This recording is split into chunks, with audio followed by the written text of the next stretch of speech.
Migliorare le strade e risistemare i versanti è la principale strategia per combattere lo spopolamento e garantire i servizi, soprattutto nelle zone dell'entroterra. Ai noti problemi legati alla viabilità autostradale, di cui si dibatte molto in questi giorni, si aggiungono le ferite inferte dal maltempo a quella ordinaria. Si va dalla montagna alla costa. ANAS ha preso in mano una situazione decennale di abbandono delle vie di collegamento insieme alle numerose richieste dei sindaci. In Val d'Aveto, ad esempio, ad oggi si registrano due situazioni delicate, quella di Ponte Gramizza, nel comune di Santo Stefano, dove la strada è chiusa ormai da 3 mesi. Il problema non è strutturale, spiega il sindaco Tassi, si tratta di un progetto di rifacimento. La scadenza dei lavori ha già subito 2 proroghe, il termine ad oggi è del 31 gennaio.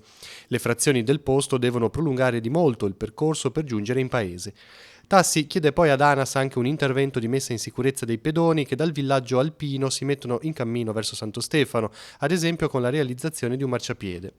Più sotto a Rezzo Aglio, la scorsa settimana uno smottamento ha interessato la viabilità sotto Costa Figara. La situazione è critica, sottolinea il sindaco Roncoli. ANAS sta monitorando la viabilità, i tecnici sono presenti in zona giorno e notte.